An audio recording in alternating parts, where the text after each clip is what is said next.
Update Podcast, the show where two book broads discuss what should happen before, during, and after your book publication date. Brought to you by Broad Book Group, with your hosts Vanessa Campos and Jen Dorsey.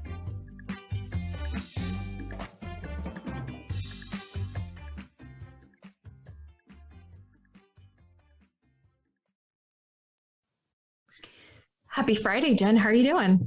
Hey, Vanessa. Happy Friday to you. I am doing well. It's a beautiful day outside here in beautiful but hot Southern Illinois. How are things out in Cali?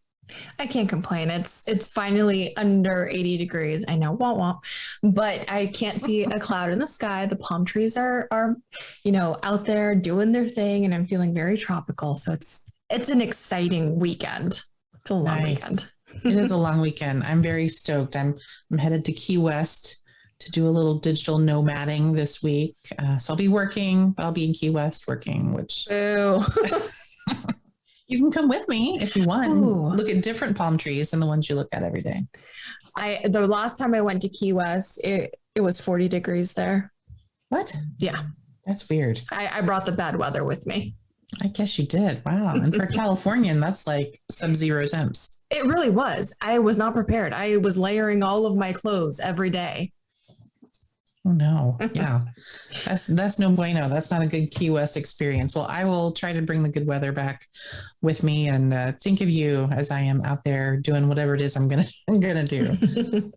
One of the things I'm going to do, though, is read some submissions from potential authors on the beach, of course. But yes. I'm going to be doing that this weekend. And it made me think about something that we should talk about on this show. We have talked about writing proposals a lot, how the publishing business works. We try to always shine that light on it for folks. And one thing I think we should talk about is how to pitch your book if you do not have an agent, because not everybody does.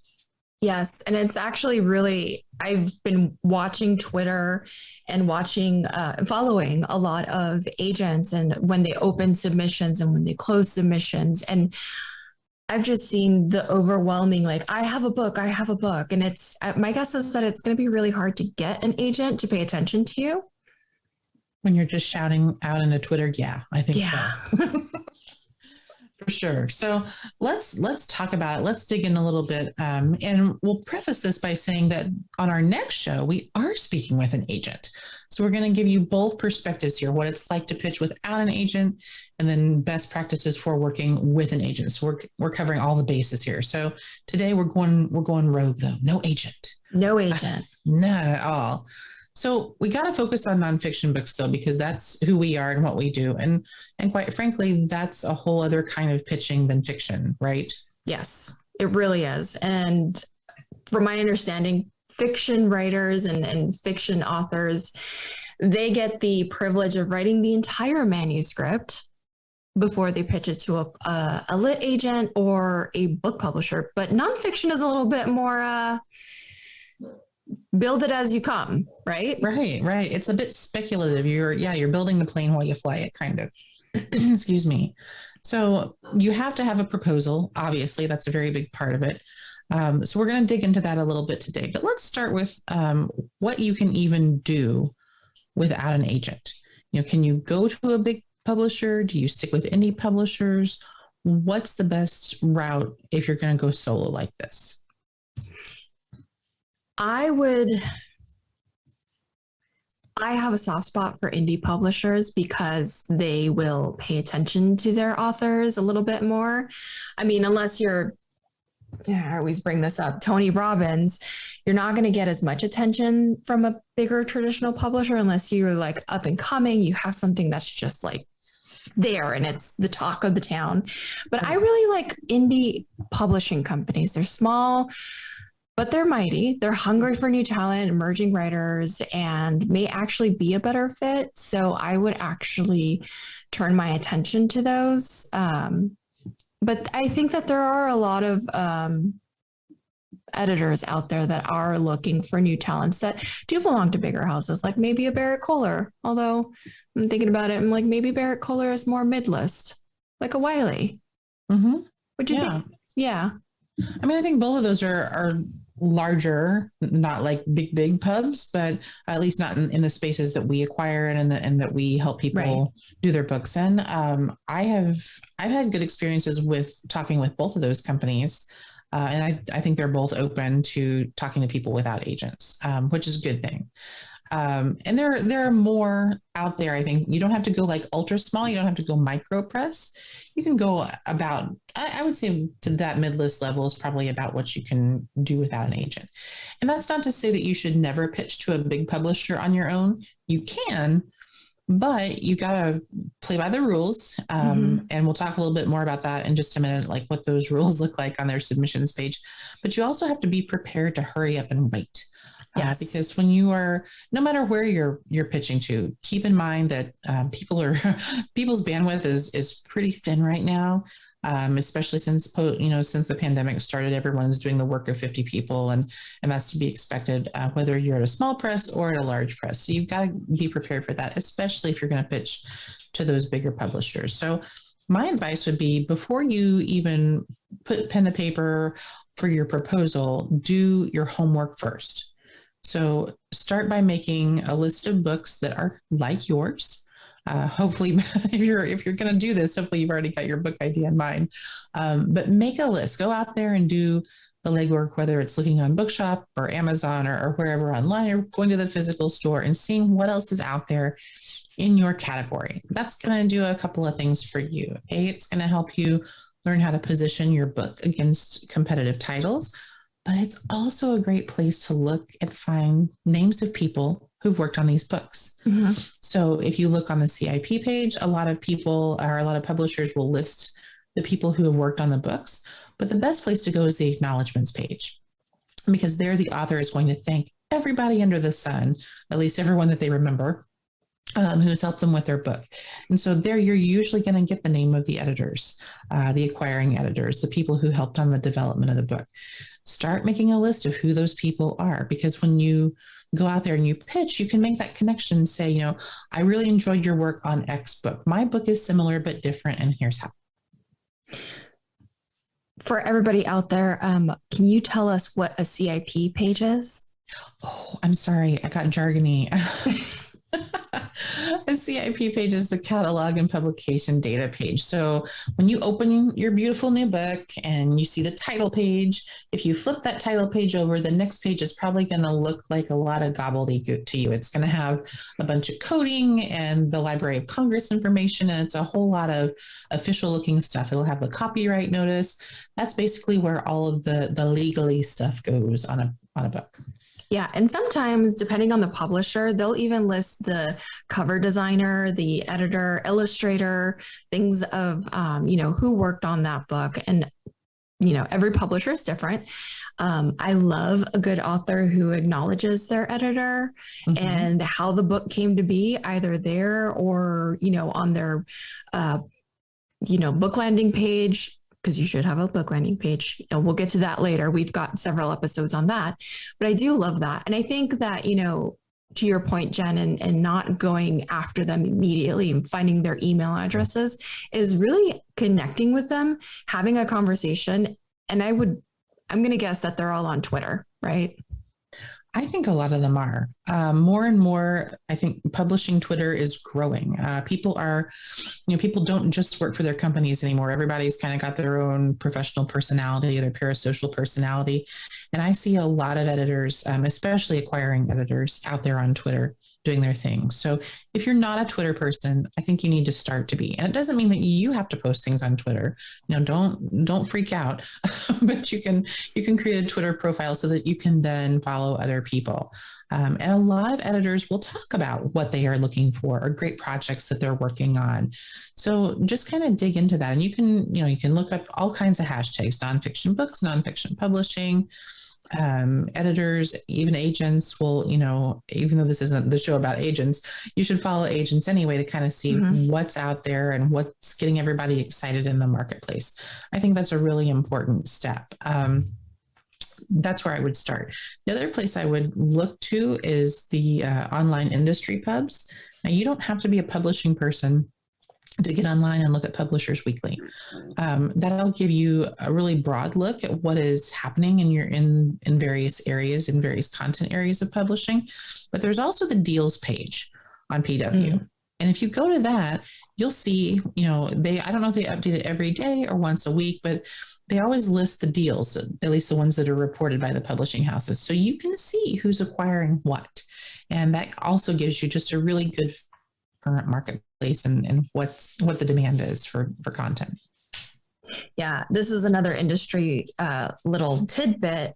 This is a paid membership, but if you're really interested in doing something like this, I highly recommend checking out Publishers Marketplace or Publishers Lunch.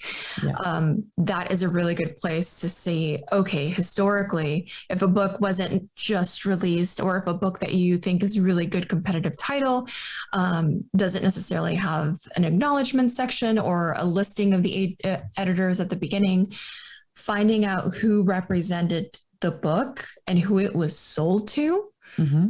It's, it gets sold, big air quotes, to a book publisher, and the person who's buying it is that acquiring editor, and that's usually listed on those listings in Pub Lunch and Publishers Marketplace.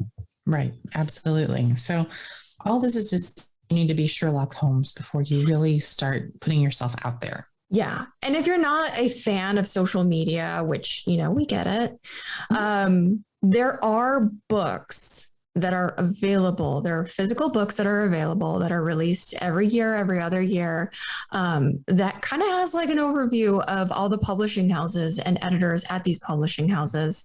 I would definitely say check out Writer's Market Book and books like that. I don't think that Jeff Herman does this anymore, but I actually still have my 2007 Guide to Book Publishers, Editors, and Literary Agents. Yeah, I said 2007. I hadn't even graduated college, but it is out of date. But what it does is that it gives me a really good starting point to start to see, okay, what publishers are doing or were they doing and what they kind of focus on. And that's kind of where I start my research. And you can definitely shop these books. We actually have a bookshop list of books about books. So we'll definitely drop it in the show notes for you to go out and check out. Absolutely. And update, Jeff has updated the book. So there's a 2022 version is coming out November 8th. So you can get the hottest new version of his book. And I'm going to need it. I'm going to need it and it's very, very valuable. It has all the things that you need to be looking at, the people that are important, the reason why these publishing imprints exist and who owns what. So I'm glad that there's a 2022 edition out there. I can use my 2007 edition as a doorstop. It's huge. Good. I'm glad. I'm thrilled to see that Jeff is still doing it because it's valuable. And he also includes some good, at least in the older versions, included some content in there about best practices and how to pitch and all that good stuff too. So yes, we're excited. So let's say you find a few editors. You find where they're publishing, where they're working, where they're spending the majority of their days thinking about books. What should be the next step? So say there's a book, I love it, I think it's really competitive to mine, I found the editor, and I go to the book's imprint page, which is the book publishing page, and I see that the books that they're now releasing aren't like mine. Should I still pursue that author or editor? Sorry. I think you've got a couple options here.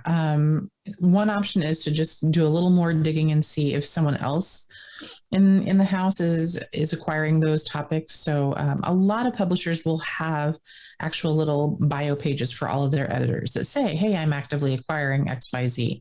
And those are updated fairly frequently. So I would say kind of snoop around a little bit more on the website to figure that out. Worst case scenario, if you really want to pitch to that house, if it's still something that that publishing company works with, but you just don't know what editor, I would go ahead and just send an email to that editor saying, hey, I'm just checking in to see if you are still acquiring in this topic area.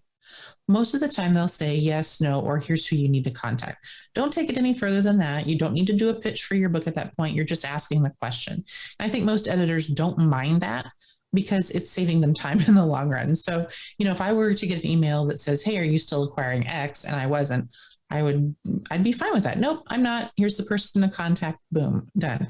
Otherwise, those editors are going to start to get all kinds of things that they don't want, and they don't have time for that either. So, to me, it's a question worth asking, and I don't think you're overstepping a boundary if you do so.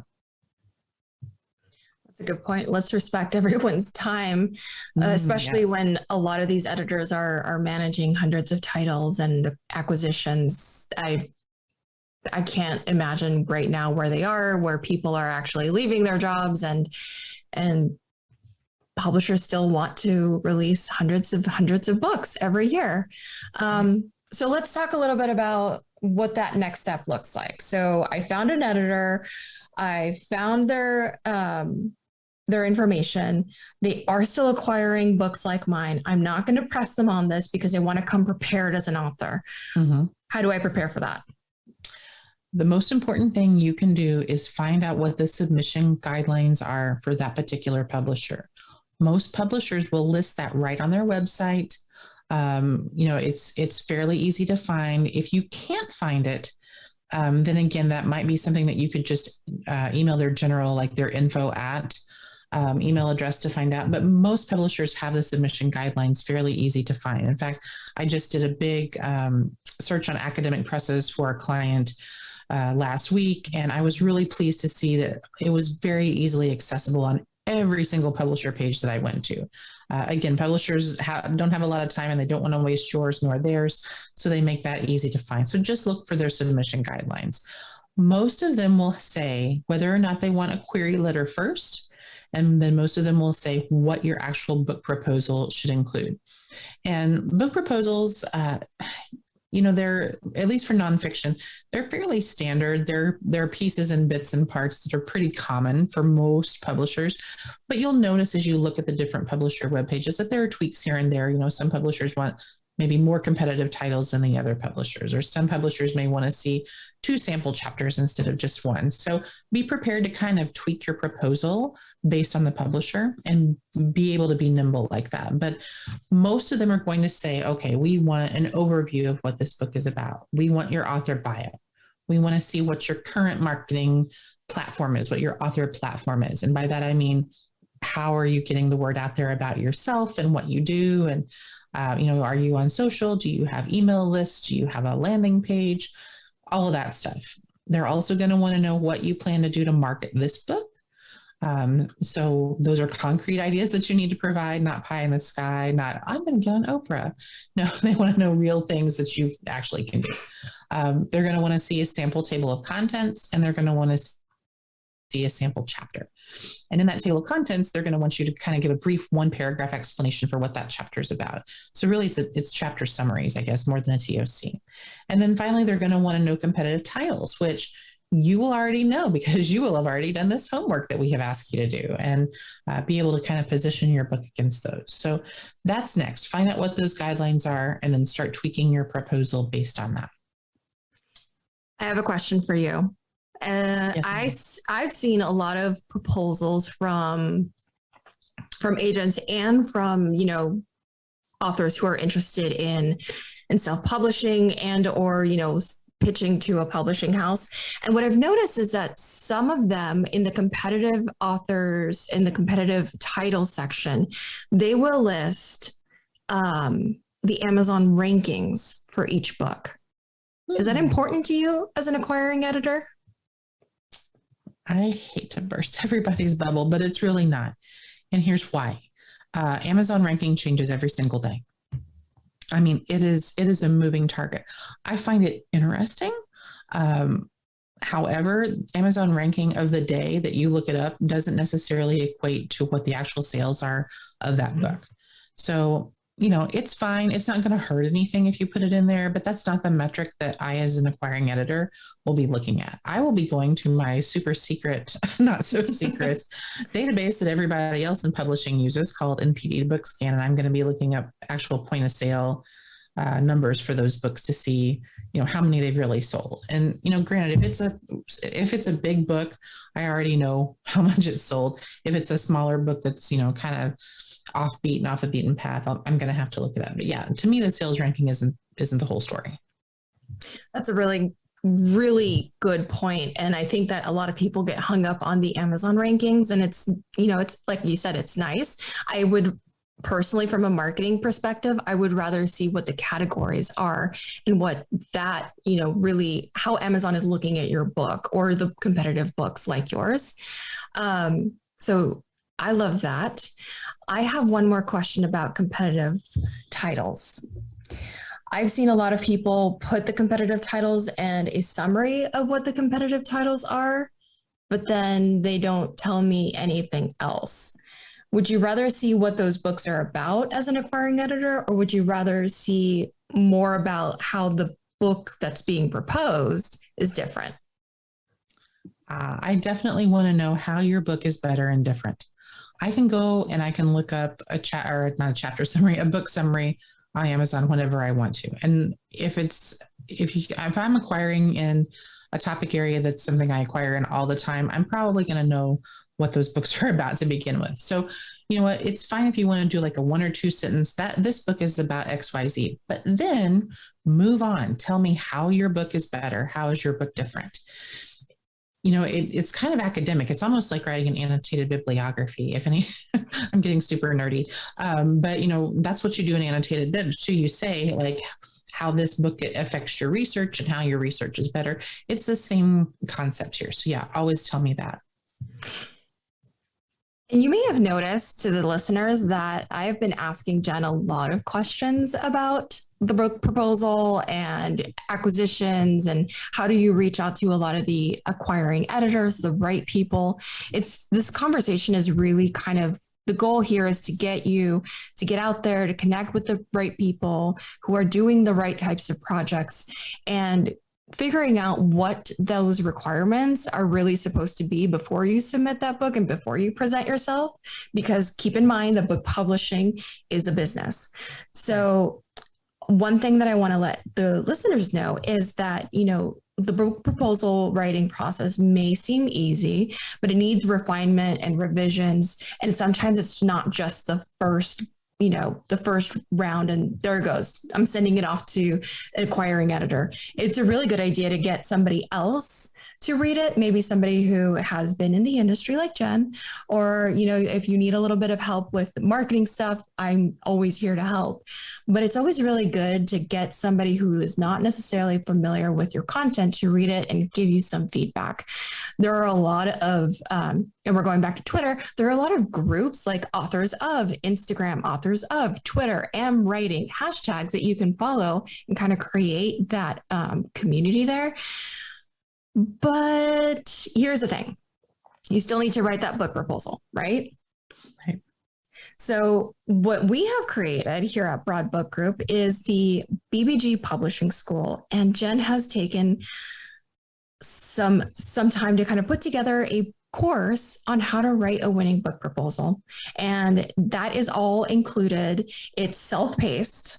And I just love that Jen was so brave, because I refuse to do this so far, so brave in doing video content. So there's video content and there's worksheets, and she walks you through the entire thing, because one thing that Jen is really, really good at is teaching. And she teaches you how to do all the things. We're going to drop that link in the notes, but I really encourage everyone to, if you have a book idea, if you're a business owner, go to Broad Book Group or broadbookgroup.com. Check out our website and see how we can help you. Absolutely. We are 100% here for it. And making the course was absolutely terrifying, but also a lot of fun. And I can't wait to see what else that we can do in that area, because I want to have Vanessa do a course next where she downloads all of her marketing brain for you, our trusty listeners. So I'm excited for that. And I just committed her to it here on air. So now she has to do it. So yes. And she's brave. Jen is brave because I am terrified, and I'm just projecting. And I think Paul has a question for us. piped in because I was afraid you weren't going to mention this course, because we've had people tweet in and say, okay, so is there a course? Is there an event? Is something I can go to that breaks this whole process down? Maybe even gets into the mind of some of these acquiring editors further. And you brought it up. That's what it is. So give us the website link one more time. How do they find this course? This is what everybody's looking for, a action plan. Yes, absolutely. So again, it's broadbookgroup.com, and you're going to go up to the menu and you're going to click learn, because that's where we're going to teach you all the things. And right now, the first course is how to write a winning book proposal. We're also going to do a few more courses. They will be editorial and marketing focused to make sure that you're prepared and that you can actually publish your book, indie or not, and it's going to look good on the bookshelves. Absolutely. Perfect. All right. And well, that's going to wrap it up for today here. How do they reach you guys? Take us out here. That's what we were looking for. That's what everybody's tweeting as they're listening. Ask them how they're going to give me, where do I go to get this stuff? Yeah. Absolutely. Follow us on Instagram and Twitter and all of the social medias at Broad Book Group, because that's just who we are. And in each and every one of those, you can always reach out to both me and Jen. You can email us at info@broadbookgroup.com. And yeah, just send us any and all questions. Perfect. Absolutely. Well, we are excited to take it out today. Next time we get together, we will talk about how to work with agents, and then I'm going to be pitching more questions to Vanessa about author platform and how to really sell yourself in that regard too. So we're excited. We'll see you then. Thanks to our producer Paul Roberts, and thanks to our executive producer Emily Carpenter-Polskamp. We'll see you next time. We hope that you gained some valuable insights into the world of book publishing. Head over to broadbookgroup.com to learn more about us and all our services. And be sure to check out all our social media at Broad Book Group. Until then, keep publishing.